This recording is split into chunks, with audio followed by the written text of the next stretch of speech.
আসসালামু আলাইকুম। নিশ্চয়ই সবাই ভালো আছেন। আলহামদুলিল্লাহ আমিও ভালো আছি।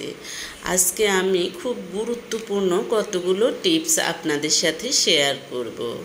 পুরো ভিডিওটি শুনলে উপকৃত হবেন এবং আমাকে ধন্যবাদ জানাবেন। হ্যাঁ, এখন বলবো, জীবন দুদিনের, একদিন তোমার পক্ষের, অন্যদিন বিপক্ষের। তাই যে দিনটি তোমার পক্ষের সেদিন দম্বে বেপরোয়া হইও না, আর যেদিন বিপক্ষের সেদিন ধৈর্যহারা হয়ে যাবে না। কেননা দুদিনই তোমার জন্য এক ধরনের পরীক্ষা। এটা আমার কথা না, এটা হজরত আলী রাদিয়াল্লাহু এর কথা। জীবন হলো অলিখিত বোঝাপড়া, মেনে নিলে ভালো, নয়তো জীবন চন্ন ছাড়া। যে কাঁচের গ্লাসটা ভাঙলো তার হাত কাটলো না, যে ভাঙা কাঁচগুলো জোড়া দিতে চেয়েছিল তার হাত ক্ষত বিক্ষত হয়ে গেল। এর মানে অবশ্যই বুঝবেন যদি মনোযোগ সহকারে চিন্তা করেন। শিশুরা মা বাবার অনুভূতির শক্তি টের পায়। মা বাবা কষ্টে থাকুক, চিন্তিত থাকুক কিংবা আনন্দে ভরপুর থাকুক, সব কিছুই তারা অনুভব করে। তাই মা বাবারা আপনার মনের ও শরীরের যত্ন নিন। অনেক মানুষ আছে তারা মানুষকে নিয়ে কুধারণা করে, আবার সেটা অন্য মানুষের কাছে বলে বেড়ায়, অর্থাৎ গীবত করে।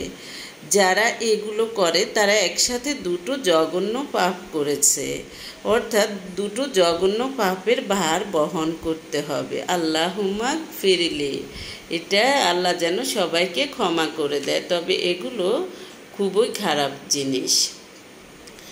এরপর আমি আপনাদের সাথে আলোচনা করব আত্মসম্মান বোধ সম্পর্কে একটি টিপস। আত্মসম্মান বোধ, কখনো নিজের আত্মসম্মানকে আপনি যদি বিলিয়ে দিয়ে আপনি মানুষের কাছে বড় হতে চান, ভদ্র হতে চান, এটা কিন্তু আপনার আত্মসম্মানের উপর আরও বড় ধরনের আঘাত আনবে। তাই পৃথিবীতে সবচেয়ে বড় হলো আত্মসম্মান বোধ। হ্যাঁ, এবার আমি আত্মসম্মান বোধ বলবো।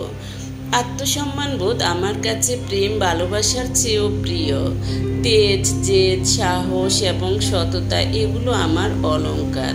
আমি সহজে কারো কাছের হই না, নিজেকে সহজ বানাই না, বন্ধুদের যত্ন করে কিন্তু বন্ধনে জড়াই না। আমার মানসিক স্বস্তি নষ্ট হয় যে গলিতে, সে গলিতে যতই ভালো থাকুক ওই আলোয় আমি হাঁটবো না। কোনো প্রলোভনে আমাকে দমানো যাবে না।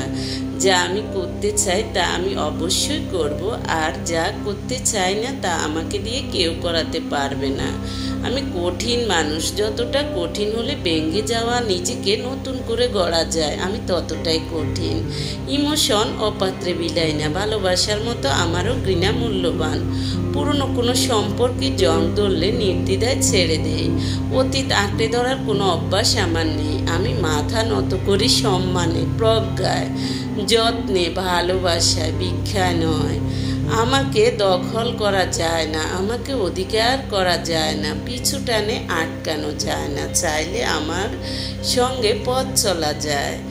তাই আত্মসম্মানকে গুরুত্ব